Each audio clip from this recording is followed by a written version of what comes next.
నల్గొండ జిల్లా హాలియా మున్సిపాలిటీలో గత కొన్ని రోజులుగా శివాలయం పైన అనేక ఆరోపణలు వచ్చి ఇక్కడ తరచూ గొడవలు జరుగుతూ ఉన్నాయి. దీంతో ఆలయ ధర్మకర్త తన మీద దాడి చేశారంటూ చెప్పుకొని ఈరోజు ఆలయ ఆవరణలో ఈరోజు ఆమరణ నిరాహార దీక్షకు కూర్చుంది. అసలు ఆమరణకు నిరాహార దీక్షకు కూర్చోవడానికి గల కారణాలేంటి, అసలు ఈ పరిస్థితి ఎందుకు వచ్చిందో వారి మాటలో తెలుసుకునే ప్రయత్నం చేద్దాం. చెప్పమ్మా, మీ పేరు? సార్, నా పేరు పిట్టల దుర్గా భవాని. నా మీన వారం రోజుల సోమవారం రోజు పూజ అంతా అయిపోయినాక 20 మంది ఆడవాళ్ళని తీసుకొని వచ్చి దౌర్జన్యం చేయించారు సార్. నన్ను కొట్టించారు. ఈ ఆలయం కట్టడానికి నేను కావాలంట కానీ మెయింటెనెన్స్ చేయొద్దంట, పూజలు చేయొద్దంట, గుళ్ళకు పోతానంట, గుడి భ్రష్టు పట్టిపోతుందంట. చాలా రకాలుగా టార్చర్ పెడుతున్నారు సార్ నన్ను ఇక్కడ. అందుకోసం నేను ఇలా కూర్చోవడానికి కారణం అయింది. ఇట్లా తరచూ ఇక్కడ గొడవలు జరుగుతూ ఉన్నాయి. దీనికి అసలు కారణం ఏంటి? అసలు ఇక్కడ నేను పూజలు చేయొద్దంట, లోపలి గుళ్ళోకి వెళ్ళొద్దంట సార్. ఇక్కడ రాజకీయం చేస్తారు, మొత్తం కాంగ్రెస్ రాజకీయాలే చేస్తారు సార్. ఇక్కడ మొత్తం ఇక్కడ వారితో పాటు వాళ్ళ శివాలయం గొడవకి అసలు మెయిన్ కారణం ఏంది? ఎప్పుడు స్టార్ట్ అయింది అసలు ఈ గొడవలు? అన్న నమస్తే అన్న, నా పేరు పిట్టెల శంకర్, దేవాలయ ట్రస్ట్ చైర్మన్ని. ఈ దేవాలయము గతము దాదాపు 40 సంవత్సరాల క్రితం కూడా మా అత్తమ్మ గారు దేవుని లక్ష్మమ్మ గారు అని చెప్పి అంత సుపరిచితమే. ఆమె కొలుపు చెప్పుకుంటూ ఈ దేవాలయాన్ని ఏర్పాటు చేసి ఆ తర్వాత 2012లో ఆమె చనిపోవడం జరిగింది. ఆమె నన్ను ఇల్లరికం తీసుకొచ్చి ఈ 6 గుంటలు నాకు కట్న కానుకలు ఇవ్వడం జరిగింది.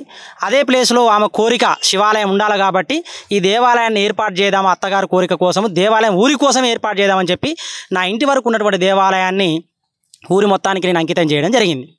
ఓకే, మీరు దేవాలయం నిర్మించిన తర్వాత ఇక్కడ పూజారిని కూడా ఏర్పాటు చేయడం జరిగింది. అసలు ఏంది అసలు వాళ్ళకి మీకు వైరం ఏంటి? అసలు అన్న ఏం లేదు, దాదాపు 2020 సంవత్సరంలో ప్రతిష్ట జరిగింది. దేవాలయ పూజారి నెలకు 6,000 రూపాయల జీతభత్యం కింద పెట్టడం జరిగింది నేనే. అయితే ఏం జరిగిందంటే అసలు ఆయనకు నాకు ఎక్కడ గొడవ స్టార్ట్ అయిందంటే, నీలకంఠ శాస్త్రాన్ని దేవాలయం ప్రతిష్ట చేసిన వ్యక్తి ప్రతి సంవత్సరము రథసప్తమి నాడు చెరుగడ్డ జాతర రోజు ఇక్కడ కళ్యాణం జరుగుతుంది. మనకు నిత్యం కూడా వేలాది మంది భక్తులు వస్తారు. 3 సంవత్సరాలు ఆ నీలకంఠ శాస్త్రితోటి కళ్యాణం జరిపించి ఆ తర్వాత మీరే చేయండి అయ్యగారు అని చెప్పిన నేను అందరినీ పెద్ద మనుషులను కూడా కూర్చోబెట్టి చెప్పించిన. కానీ ఆయన రావద్దు, ఆయన వస్తే బాగుండదని చెప్పి ఏదైనా ఒక షాప్ ఓపెన్ చేసినా లేకపోతే ఇంకేదైనా పెద్ద కార్యం ఓపెన్ చేసినా కూడా పెద్ద వాళ్ళ చేతుల నుంచి ఎందుకు జరిపిస్తాం మనం? దేవాలయ ప్రతిష్ట కానీ దేవాలయం యొక్క స్థితిగతులు కానీ ఆలయం యొక్క గొప్పతనం కానీ తెలవడం కోసం డెవలప్ చేయడం కోసమే కదా. కానీ ఆ వ్యక్తిని రావద్దని చెప్పి ఆ వ్యక్తి చెరువుగట్ల ఉంటే 2022 సంవత్సరంలో వెళ్ళి చెప్పుల దండ మెడకేసామని చెప్పి చాలా బ్యాడ్గా ప్రచారం చేసి ఒక పూజారిని చాలా కించపరచడం జరిగింది. అదేవిధంగా ప్రతి నిత్యం కూడా సంవత్సరానికి ఉండిలో 10 లక్షల ఆదాయం వస్తుందని చెప్పి పుకారు లేపడం ఒకటి. ఆ తర్వాత దేవాలయం 1,50,00,000 రూపాయలు వసూలు చేసిందని చెప్పి పుకారు లేపడం. ప్రతిదీ లెక్క ఉంది. 2015 నుంచి స్టిల్ ఈ రోజు వరకు కూడా అన్ని లెక్కలు అన్ని పుస్తకాలు అడిగి ఉన్నాయి. కావాలంటే నేను ఎక్కడికైనా తీసుకొని రావడానికి సిద్ధమే, ఏ అధికారి కాడికి తీసుకొని రావడానికి సిద్ధమే. కానీ నా మీద వేసినటువంటి నిందలు కనుక క్లియర్ చేయకపోతే ఖచ్చితంగా నేను పరువు నష్టం దాకా కూడా వెళ్ళాలని నేను నిర్ణయించుకున్నా. అయితే ఈ దేవాలయం ఎప్పుడు నిర్మించారు, అసలు ఎంత ఖర్చు అయింది, వాళ్ళకి అసలు ఈ రాజకీయ ఇన్వాల్వ్ కావడం అసలు ఏంటి ఈ విషయం ఏంటి? నా వాస్తవంగా ఏంటంటే 5,000కు మినిమం 5,000 ఇచ్చిన కాంచి మొదలు పెడితే ప్రతి ఒక్కరిది శిలాపలకాలు వేయించి నేను ఈ దేవాలయం పెట్టడం జరిగింది. దేవాలయం టోటల్ కూడా 50 లక్షల లోపే 2020 వరకు నిర్మాణ దశలో జరిగినటువంటి ఆ యొక్క వ్యయం. కానీ 1,50,00,000 వసూలు చేసి చెప్పి నా మీద రకరకాలుగా పుకారు లేపడం ఒకటి. ఆ తర్వాత దేవాలయం నాది అంటుండు శంకరు, తర్వాత వాళ్ళ భార్య అని చెప్పి రకరకాలుగా ప్రచారం. వాళ్ళకి కావాల్సింది ఏంది, నా దగ్గర నుంచి అంటే చీమలు పెట్టినటువంటి పుట్టలో పాములకు ఇరువైనట్టు ఓ సామెత ఉన్నది మనకి. ఆ విధంగా జ్వరపడడం కోసము నా మీద రకరకాలుగా నిందలు వేసి ఈ దేవాలయం మెయింటెనెన్స్ లాక్కోవడానికి ప్రయత్నం జరుగుతుంది తప్ప అది ఏదీ లేదు. వాళ్ళ దగ్గర 1,50,00,000 లెక్కలు ఉంటే తీసుకొని రమ్మనండి. ఖచ్చితంగా నేను అసలు ఈ దేవాలయం మెయింటెనెన్సే కాదు, అవసరం కూడా ఈ హాలియా నుంచి కూడా ఇక్కడి నుంచి వెళ్ళిపోవడానికి సిద్ధంగా ఉన్నా. కానీ అసత్య ఆరోపణలు చేస్తే ఖచ్చితంగా దానికి తగిన మూల్యము ఆ యొక్క పరమేశ్వరునికి వదిలేసిన ఖచ్చితంగా ఆ పరమేశ్వరుడే నిర్ణయం ఖచ్చితంగా చాలా గట్టిగా చాలా బలంగా ఉంటుంది. రైట్. ఇప్పుడు మీ భార్యపై దాడి జరిగిందని చెప్పి చెప్తా ఉన్నారు. అసలు ఎవరు చేశారు, ఎందుకు? పోయిన సోమవారం ఇదే రోజన్న ఇక్కడ సరే ఏదో మీటింగ్ ఉంటుందని చెప్పి మీటింగ్ ఏదో లెక్కల కోసం అని పెట్టుకుంటున్నారు. సరే నేను కూడా దాన్ని ఏమో కాంట్రవర్సీ చేయలేదు, సరే పెట్టుకొని అని చెప్పుకున్నా.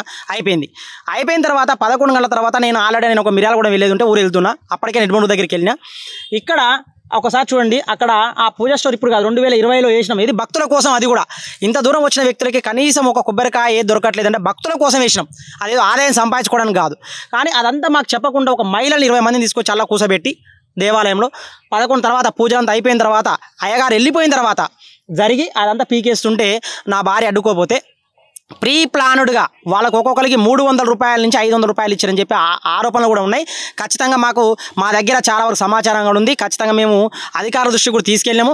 స్థానిక ఎస్ఐ గారికి కూడా ఆ రోజు దాడి జరిగిన రోజు కూడా స్టేషన్లో కంప్లైంట్ ఇవ్వడం జరిగింది. ప్లాన్ ప్రకారము ఒక హత్యాయత్నం కిందనే జరిగింది కాబట్టి మేము ఆ రోజు కంప్లైంట్ ఇవ్వడం జరిగింది. సీసీ కెమెరాల పర్యవేక్షణ సమయంలో అక్కడ పోలీసు ఎస్ఐ గారి ఆధ్వర్యంలోనే దేవాలయం నడుస్తుంది. అయినా కూడా ఒకసారి ఆ ఫుటేజ్ తీయండి సార్ అని చెప్పి నేను ఆర్టీఐ కూడా చేసిన. ఆర్టీఐ కూడా తీసుకుంటలేరు ఎస్ఐ గారు. క్లియర్గా అక్కడ ఫుటేజ్ ఆధ్వర్యంలో ఉన్నది. ఎవరు తప్పు చేసిరు, ఏం జరిగింది, 20 మంది ప్రీ ప్లాన్గా రావాల్సిన అవసరం ఏంది? ఒక దేవాలయం కట్టించి ఊరు కోసం అంకితం చేసినటువంటి ఒక ధర్మకర్త మీద దాడి జరిపించి కొట్టియాలనేటువంటి ఆలోచన, డబ్బులు పెట్టి తీసుకొని వచ్చి కొట్టియాల్సిన ఆలోచన ఎందుకు వస్తుంది? అందుకోసమే వాళ్ళకి ఖచ్చితంగా వాళ్ళ మీద ఎఫ్ఐఆర్లు జరగాల్సిందే, వాళ్ళ మీద ఖచ్చితంగా చర్యలు తీసుకోవాల్సిందే. అప్పటిదాకా ఈ పోరాటం జరుగుతూనే ఉంటుంది. రైట్. ఇప్పుడు గుడిపైన ఇన్ని ఆరోపణలు వస్తూ ఉన్నాయి. ఫైనల్గా భక్తులకు మీరు ఇచ్చే నేను ఒకటే అన్నా, నేను ఈ హాలీలో ఉన్నటువంటి దాతలకి, శివభక్తులకి, అదేవిధంగా గ్రామ పెద్దలకి, అదేవిధంగా ప్రతి ఒక్కరికి పేరు పేరున పాదాభివందనాలు చేసి తెలియజేస్తున్నా. ఈ దేవాలయం కట్టించిందే మీకోసం. కేవలం మా ఇంటి వరకే ఉన్నటువంటి దేవాలయాన్ని ఈ యొక్క ఊరి అందరికీ ఉపయోగపడాలి, వేలాది మంది భక్తులు ఇక్కడికి రావాలి అని చెప్పి ఊరి కోసమే నేను దాదాపు 8 సంవత్సరాలు పోరాటం చేసి 5 సంవత్సరాలు దేవాలయ నిర్మాణం కోసం టోటల్ నేనే ఉన్నా. ఇప్పుడు ఉన్నటువంటి ఏ అధ్యక్షుడు అని చెప్పి చెప్పుకుంటున్నాడో చెరుపల్లి ముత్యాలని చెప్పి ఆయనే గత 4 సంవత్సరాలు అంటే 2015 నుంచి 2019 వరకు చైర్మన్ ఆయనే. కానీ చంద కూడా ఇవ్వకుండా ఇప్పటి వరకు, అదేవిధంగా ఒక ఇటుక పిల్ల కూడా పెట్టకుండా నేను రాను, నాకు సంబంధం లేని వెళ్ళిపోయిన వ్యక్తి ఆయన నా భుజాల మీద వేసుకొని 5 సంవత్సరాలు పోరాటం చేసి ప్రతి దాత దగ్గరికి పోయి చందాలు అడుక్కొచ్చింది నేనే.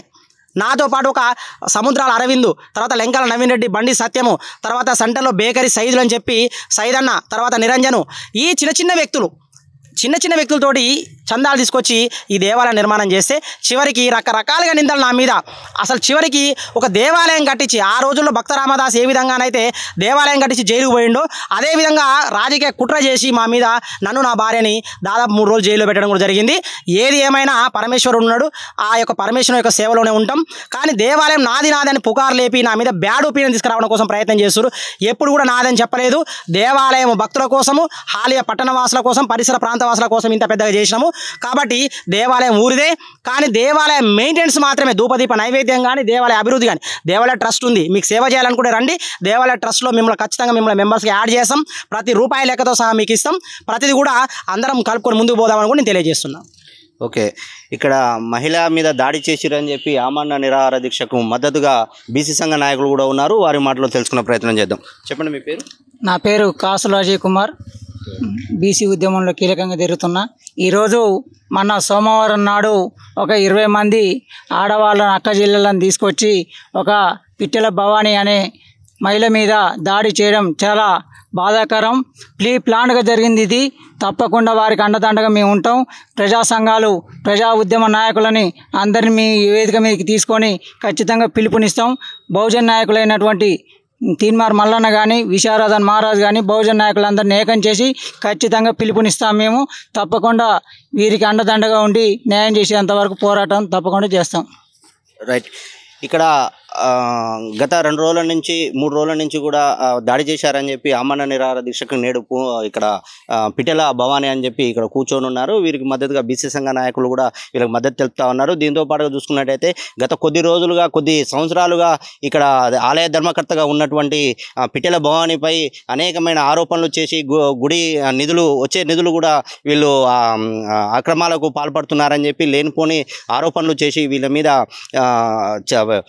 ఆరోపణలు చేసి చాలా ఇబ్బందులకు గురవుతున్నారని చెప్పి కూడా వాళ్ళ భర్త కూడా చెప్తా ఉన్నారు. దీంతో పాటుగా చూసుకున్నట్టయితే వీళ్ళకి సంబంధించి ఏదైతే దాడి చేశారో డబ్బులు ఇచ్చి తీసుకొచ్చి ఒక 20 మంది మహిళలతోనే అమ్మాయి మీద దాడి ఎవరైతే చేశారో వాళ్ళ మీద కఠిన చర్యలు తీసుకోవాలని చెప్పి కూడా క్యూ న్యూస్ ద్వారా తెలియజేస్తా ఉన్నాం.